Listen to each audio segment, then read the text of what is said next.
Okay guys, we are back for chapter 2 here.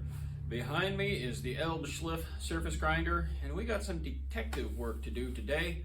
We're going to look around at the various boxes on this machine and the wires and where they go, what they connect to, whether they're relevant or not anymore, whether we want it to be hooked up the way it's currently hooked up, whether or not we can put 440 volt to it the way it sits and have things work, or maybe they would blow up. So let's get into it and see what we can find.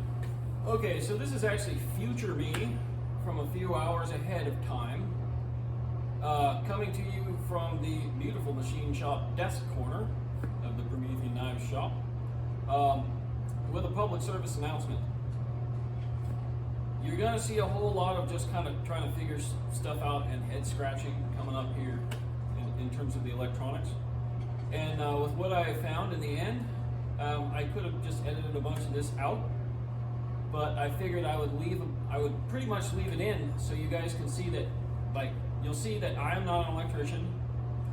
You'll see that I keep at it though, and I try to rationally understand what I can find out through observations, testing, and through what little I do know about electronics, coupled with just kind of my native ability to figure things out to some extent if I just keep at it, just to show that this stuff is not impossible.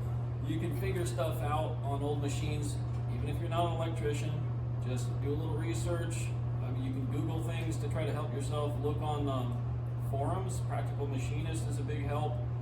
You can learn more about transformers. You can learn more about three-phase. You can learn about switching and relays and stuff like that. And that, in combination with your brain and the multimeter, will often allow you to kind of like muddle through things. So you're going to see me making my mind up about things and then changing my mind and doing some tests and trying to really suss it out. And then you'll see, what the outcome of that was. So if this stuff bugs you, just fast forward to the next chapter. I won't be offended. Okay, so a major question is these two single-phase 220/440 transformers over here. They are ganged together, and they have conduit running wire back through the wall into the machine. So we're going to see where that goes. If we have to, we'll take that out and sleuth where the wires go and stuff. But before that box down there, which is bent up, I believe is where the 440 would need to go to power the machine, or at least the main supply current goes into that box. This is an enigmatic little kind of like light socket style electrical box with stuff coming out of it that doesn't have wires anymore and other wires going into it, conduits, wire coming up here to this box. This looks like a relay switch.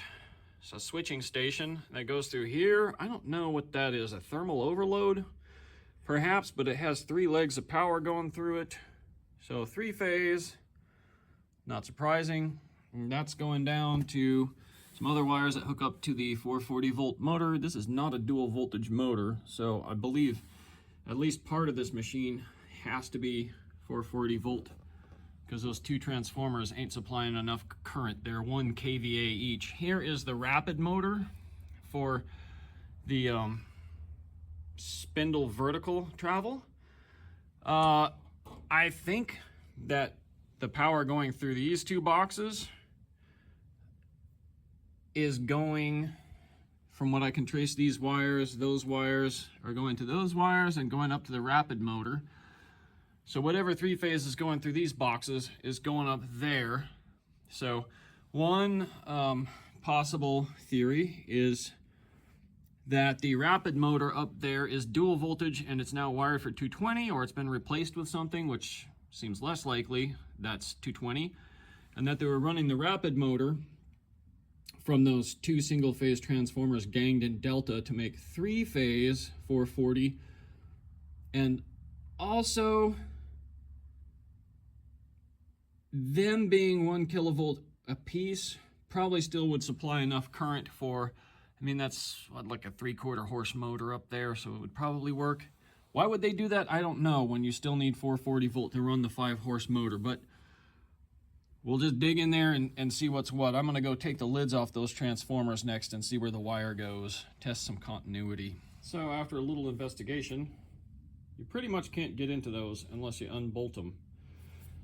So I might not mess with that right now. I can see though that wire from the back of these down here is actually looping around and coming into the back of the hydraulic pump here. So I guess maybe the hydraulic pump on the original machine quit, and they had to replace it with something that they could find off the shelf, maybe a 220 volt motor that bolted up, and so maybe that's why they're feeding it with these step downs. So the main voltage, maybe the supply voltage exists in there as 440. A leg of it may be coming over here to get turned into 3-phase 220 to go to the hydraulic pump. What else? Looking at these boxes here, inside this box's lid, it says 220 volt. Is that trustable? I don't know, but these also say 220 volt, these contactors. And so this side is the out to the column, well, the spindle lift motor. And then this is the supply side of those switches coming up through here. I don't really know what this does. Some kind of a thermal reset, I don't know. Here's a switching circuit coming from back down in here somewhere, going up to operate these contactors. So the red wires probably go back to one of the buttons on the control panel. And I would assume it's 120 volt or 115, whatever, nominal control voltage. So I'll try putting that to these and see if I can get the contactors to operate. And then, assuming this is 220 volt 3-phase being switched here, I'll put some 223 phase, maybe just to these to power this, and then put some 125 volt to these to see if I can get these to actuate, and then see if that starts that motor up there. And I'll also see if the switch to do that works over here on the control panel. But I think what I'm also going to do is there's a very big cast access panel right here that looks pretty easy to remove. So I'm going to take that off real quick and see what additional info and access I can glean through that side of this box. Well, here's what's behind the access panel. The whole enchilada, so to speak. This is mid-century German wiring. Pretty interesting. These old machines usually have stuff like this on them. You can see where some things have been replaced with more modern gear. Contactors, relays, wire nuts. Most of this stuff has wires going back through this panel, and there's things on the other side of it, connections, I'm sure, almost like a very rudimentary pre-printed circuit board. Down here is a row of fuses, 3 fuses for a motor, 3 fuses for another motor from what I can tell. These are main fuses for the power supply of the entire machine, at least originally. This here is a switch. The spindle motor is dual speed, so this is a high-low switch for the spindle motor. Electrically, of course, that complicates things a lot. There's wires going from the switch back through that panel, disappearing. This is a time relay circuit box for the intermittent crossfeed.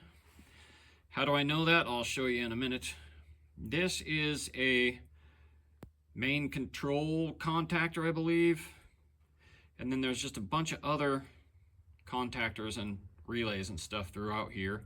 And then I mean, look at these wiring harnesses, and then this entire like bus bar here. So I've been going through here and seeing, you know, what's immediately obvious. Like that right there is a fuse holder of the original style. This is a fuse holder of non-original style that's replaced that for some reason. There's power coming from this box here, out here, going through that bus terminal, I suppose. And then those wires are going out and disappearing back there. So that's power going directly to something from there. It's not passing through any of these fuses, contactors, nothing. Also we have, this is pretty weird. The tops of these fuses have some wires ganged into them. So one set of wires is these blue guys, and they're coming up and running into here. And they're sending power through these switches and stuff out to the vertical motor, the rapid motor. There's another set of wires ganged into the tops of these that's then coming over, and it is these black wires going into the top of this contactor, coming out of the bottom of that contactor, basically the circuit that's being switched. These are labeled T1, 2, and 3, so I got to think that at least at some point they were going to a motor. They're coming back into this kludged on little box and terminating in a bunch of ugly wire nuts and taped stuff that just kind of spilled out of there. A hot mess, basically. Then there's also 3 red wires from the control voltage side of things on this that are coming back into there, and they're going through this and they're going out the back down to a momentary switch down there. Also very interesting, why is there a momentary switch on the back foot of the machine? So I looked in the manual because there is pictures of some of this circuitry in there. Let's see if I can flip to it relatively quickly here with one hand. Ah, yes. So here we have one set in English and one set in German. Pictures of the same control board. Unfortunately, I have descriptions for 15 of these items here in English, and descriptions for, like all the rest of them, up to 32 in German only. So I don't speak German. I can figure a little bit of it out. So starting with this, we're able to find things like this box looks familiar. So coming back to 13, that's time relay ZR for intermittent cross traverse.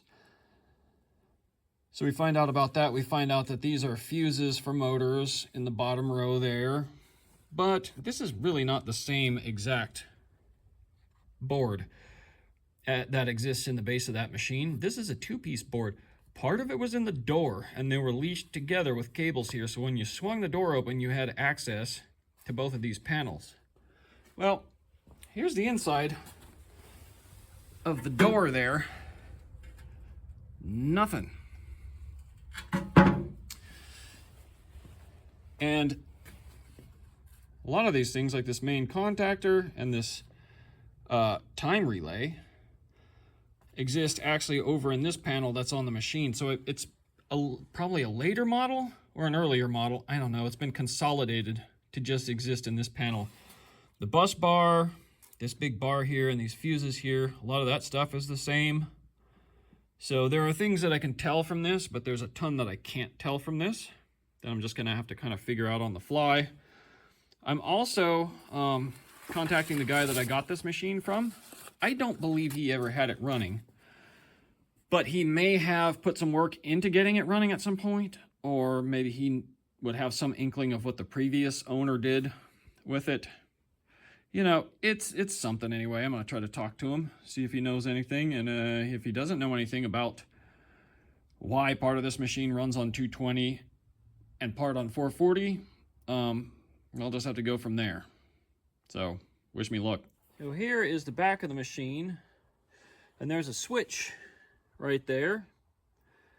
That's the master power switch for 440 volt 3-phase disconnect for the machine. Seems to be. I need to put some 440 in through there to the top of the switch there. And if I flip it, it's going to power various things on the machine, including those transformers there that go to the hydraulic pump, including the spindle motor, which shouldn't turn on. I should need to press a momentary, which is going to latch something in here. So I've looked it through. I don't see dangling wires, burnt things, stuff like that. So I don't think it's necessarily unsafe, although I don't really want to run the hydraulic pump for long, because looking in there, in that hatch at the reservoir, there's not a whole lot in there. And it would make sense to actually drain the rest of it, clean the filter, clean the reservoir, and then put in all fresh fluid. Probably going to have to be like vintage tractor fluid, because I know there's probably yellow metal in this machine somewhere I don't want to corrode. But anyway, I had to fix this switch. So that was a side project I had to go on, because the original switch, it got hit with a something. I don't think it was me, but probably a forklift. Might have been me. This got bent. And so I took the door off, and then I had to make a new handle for the switch out of my Carta. There's the little relay button. It's still super stiff, but it does throw now. So at least it's to the point where I can test the machine, and I have an insulated handle to grab to help me do that.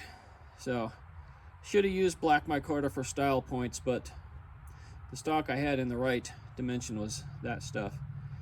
Anyway, so I got to go take care of a couple of things here first, but like making a 440 volt power cord for this that'll reach the transformer. But I'll be back and we'll do a test here and see if we can avoid letting any magic smoke out of the machine anywhere. Okay, well, I got 40 plus feet of this 14.4 wire. I got the motor switch fixed here, the box uncrushed. So this is going to be an effective disconnect for now. So I'm going to go wire that back to a plug it into the transformer, and I'll bring you guys onto video when I throw this switch. Okay guys, 3-phase is on, transformer is on. What we don't know yet is which way the 3-phase is going to be wired, if it's running the correct direction. But if things do work here, I'll try to make a quick assessment of which way it wants to run, and if it's right, if we need to, we'll swap wires. But right now we're just going to throw the switch here on the power supply and see what happens. Wish me luck.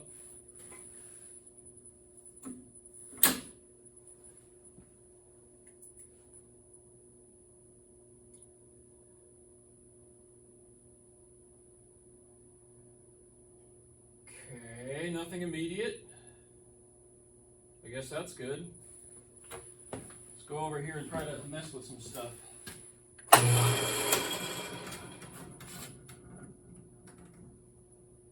Okay, so we're going to switch the power leads. Hey, the spindle works though. How cool is that?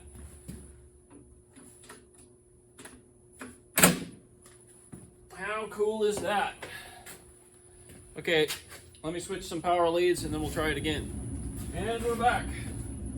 Wires are swapped.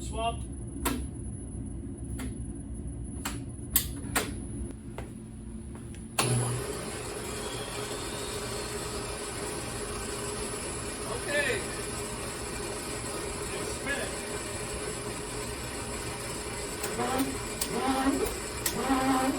Woo. We wrap it upwards. Wrap it downwards. Amazing.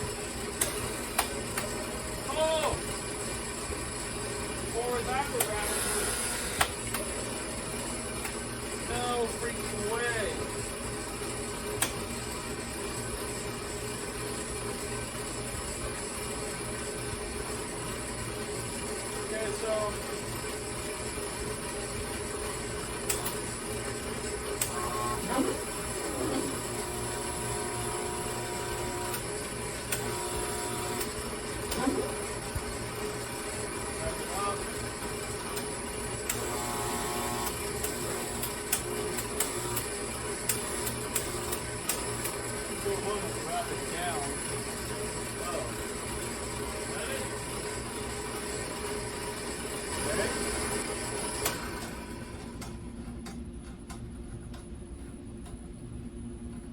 I guess really something that sounds like it's rattling in here, but nothing feels loose. I'll have to sort that out. Yeah, other than that, I don't hear the hydraulic pump trying to work when I do anything.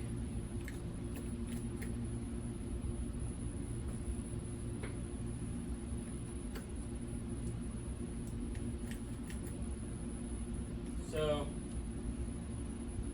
something going on there, but that's okay because there's not really any hydraulic fluid in it anyway. Well, not very much. And who knows, perhaps there's actually a fail-safe for fluid level. So we got to sort that out. But the machine is running, and the head movement in and out, up and down, work, the spindle. Now I just need to get the table moving left and right, and that will depend on the hydraulic pump. So that's actually exciting. That's good for now. Okay, update. Doesn't work anymore.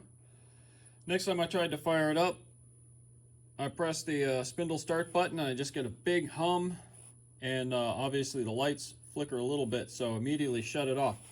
It's putting some kind of a big load on the motor or on the circuit, as if there was a locked rotor on a motor or just something, maybe not shorting in there. I didn't hear like arcing or smell smoke or anything like that, but definitely didn't want to have that on long because I could hear a big hum over here and the spindle didn't start. So I looked into the cabinet here while switching that switch on and off real quick a few times, and I'm just seeing arc flash from this contactor here. So whatever it is, I think the humming and the arc flash was coming from this contactor.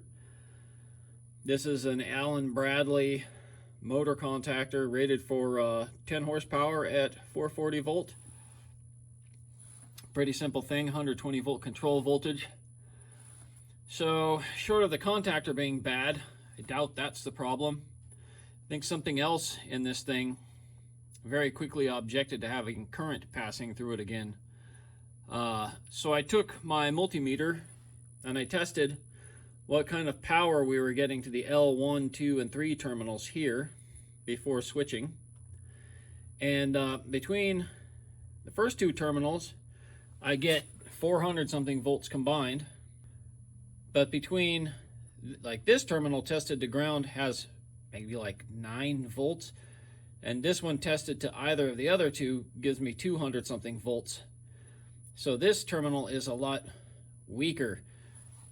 I'm thinking these wires here go straight from the supply over there back to there, and from what I can tell, those wires go straight through to the 2 single phase 1 kilovolt transformers on the other side of the machine, which is stepping the 440 down to 220 before it gets back to here. And they're wired together. I got to go take them off and see if they are indeed wired together in delta, or if there's some 440 passing through the side of them, or what's going on over there, because I don't think that this is getting the correct voltage for all 3 leads. I think one of the leads is nearly dead, and I think that that's why it's failing to start the spindle motor anymore, because of something going on in those transformers over there, which I never liked to begin with. So I'm going to go just take them all the way off, look and see how they're wired, do some tests on them. If need be, I have a better, higher capacity transformer I can just bolt on over there as a step down. But I also want to see if some of this 440 volt actually just bypasses the transformers over there, because the spindle motor has to be 440 volt, as far as I know.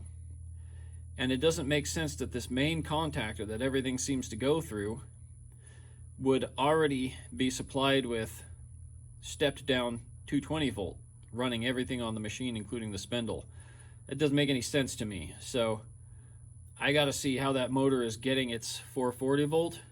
And I got to see what this is supposed to be getting, and why it's not getting an even 3 legs of power from over there. Yeah, looking past the old power hammer out here in the yard, we can see that it's snowing a little bit this morning in the Okanagan. Not a super cold morning, just a little breeze, a little snow, pine trees, the mountain back there. This is what I see when I step out the back door of my house, heading to my shop. Okay, we are back at the desk here for a little company meeting. So, after thinking about it overnight, sometimes you gotta let these things settle a bit. My working theory is this. Those transformers on that machine had to have existed for stepping the voltage up to run the whole machine. Regardless of the fact that they are inadequate, I think that somebody probably put them on there because they thought that would work and that's what they had on hand. I feel like maybe they got the machine running to some extent too, but it probably didn't have much power. Maybe they sold it off because they couldn't really get it running right. Who knows? It's hard to suss these things out. But here's what I think.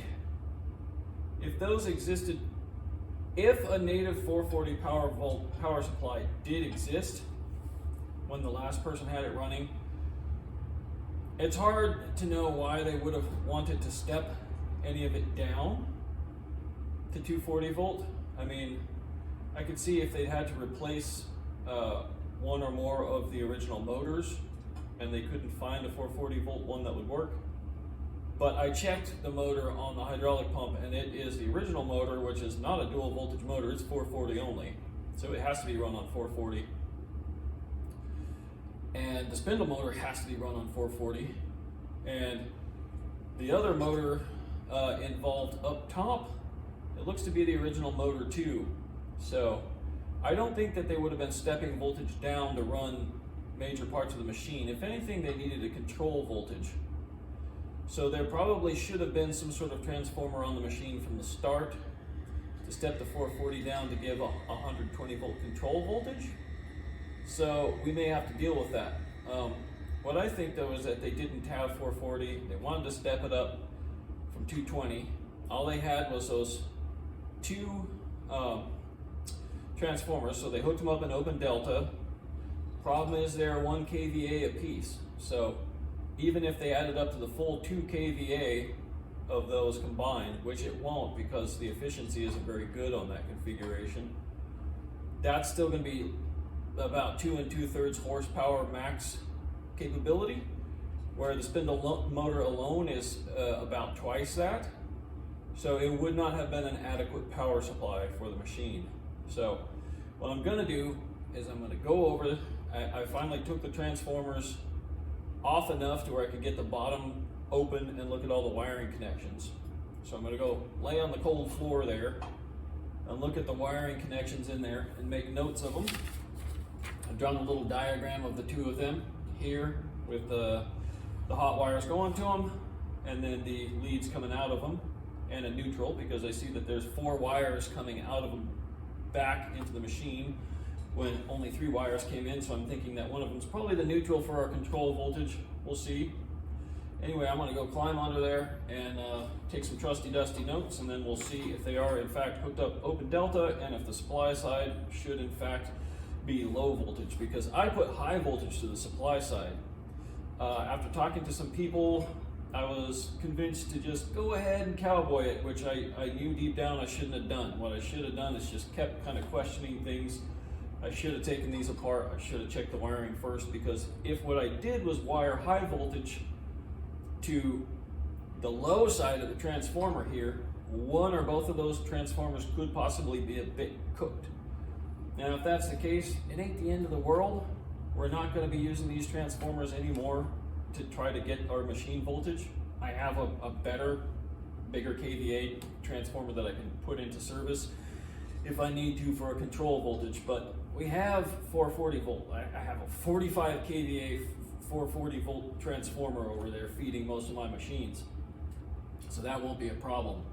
So we're probably just going to take these out of service entirely, or if one of them works, you only need one to step down.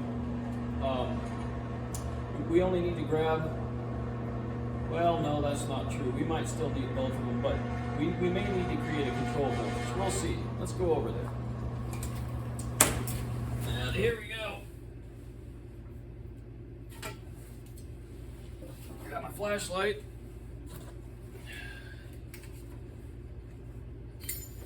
Be nice to have a blanket here, but whatever. It's starting to resemble working on a car.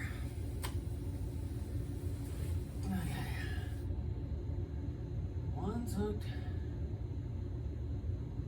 to H2. One's hooked to H1. Sorry about the noise. That's the pellet stove going over there to take some of the chill out of the air. All right, here's what I found. It is just as I suspected. So here's the high side, H1, H2 of both of the transformers, and they were giving, okay, one line went to H1, the other line went to H2 on the other one, and then for open delta, what you do is you take the third line and you put it to H2 of one and H1 of the other. So that's the third leg of power being distributed to one tap a piece on the supply side of these. Then coming out the other side, you have a mirroring situation. You have one tap on the outside going to a power line coming out. You have one tap on the other transformer coming to another line coming out. And then you have the X1 and the X4 of the other one combined to feed the third leg of power. So you got the open delta coming out to supply the third leg from these combined taps. Just like the combined taps up here came from that third leg of power. And then this thing actually has, it's not X123, it's X1234 on these transformers. And on the transformers, there is a diagram that shows it's got center taps. Pardon me, electricians, I'm not one of you. I'm trying to muddle through this, so my terminology and understanding may be flawed. In fact, probably definitely is flawed. But here's what it shows on the transformer. If you wire to the X4 and X1, and then there's a couple ways of wiring it, but if you gang the center ones and then that's a neutral, so if you need to grab 120, you can grab your hot wire from here and your neutral from there for 120 volt, 60 hertz AC single phase. So that would have been their control voltage. So we can see they just left those gang together on this one, but they pulled that control voltage off the center taps on this transformer. They're combined, but they also ran a line from them down to this wire, which then I can find is definitively the neutral wire for the control voltage. So now we just got to go look at the machine and determine a couple of things now that we know this. This has been interesting. So I did a bunch of testing in here, and I determined that, well, for one thing, it doesn't make sense that they were trying to step up voltage. I'm back to my thinking that they were trying to step down the voltage. Why? I have no idea. But the thing is, the current that comes from the wall comes into the cabinet here is not going directly to the bottom of those fuses. It's going through that block.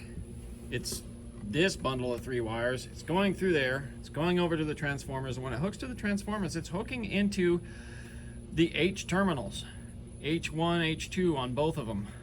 So that is run correctly as if you were taking a high voltage supply, hooking it into the high side of the transformers, and then the wire coming out of the X sides of the transformers, the transformed low voltage, is coming back through actually down there in a middle conduit as a bundle of 4 wires, so 3 hots and that neutral. And then I thought, well, I can't trace it to where it's going behind this board, but could it just be the 3 wires that are coming out from also miscellaneously behind that board and hooking to the bottom of these 3? That kind of makes sense. 3 hot wires to the main supply fuses there. So I tested continuity between one of the wire nuts over there on one of the X taps, and I found continuity to one of these. So that told me that the wires that are coming from the transformers behind the board are those wires. They're supplying that with 240 volt. And then I found that the neutral wire is going to this wire nut right here. And then that wire is coming out to a switch down there, which is sending control voltage to that, which is the old, I think that's the old contactor for the motor probably. And it does power that contactor on and off, but the wires from that contactor just end there. They're wire nutted, so who knows what that's about. Anyway, I was also testing that I was getting uneven voltages, so I was getting 240 between some of these and then less between some of them. So I thought, well, either my transformer's kind of burnt inside, or maybe I can test the leads coming out of the transformer to see if they're good, or if there's a problem up in here. So I actually disconnected the fuses, and these still tested the same. So I thought, well, it's not the load side, it's the supply side. I didn't want to go unscrewing all those wire nuts, so I thought, well, hey, what the heck, let's just go check and make sure that the 440 that we have coming from my big transformer over there is good to go. And the easiest way of doing that was to go check here at the 45 kVA transformer. This lead goes down into the transformer. So this is supplying the transformer. I just have this knife switch on it. So I checked, and I was actually getting a clean 240 volts between any 2 of these coming from my phase perfect. And so then I started testing these fuses for continuity. Boom, that one right there was an older 15 amp fuse. I don't know why that was in there. I guess it might have been an original fuse and I replaced those 2. It's been some time. Anyway, I found that I had a replacement good 30 amp slow blow fuse. Put that dude in there. Turn that thing on, and now I was testing a clean 240 volt in between any 2 of these 3 fuses. So I got my supply sorted out. My problem actually was that my 440 volt from over there had a bad leg because it had a blown fuse back at that knife switch. So then I thought, well, gee, does the machine work now? So here we go. Running. That clatter that you hear is the hydraulic pump in there, which is running dry. So we're not going to run that for any length of time. But the spindle motor runs smooth, no problem now. What else is cool is now that my power supply is sorted out, these the rapids for the head work both directions now, no problem without the spindle running. And now the rapids for the column travel back and forth, move. Am I a liar on that score? Oh, they did, dude.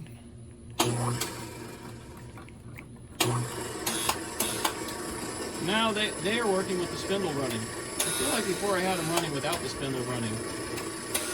Let's see. That's pretty cool.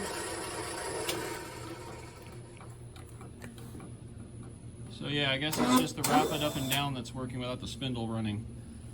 Also, the rapid down didn't want to work well. It just kind of groaned. The up was fine. So I checked over in this set of contactors, the wires for which run right up to the rapid motor there.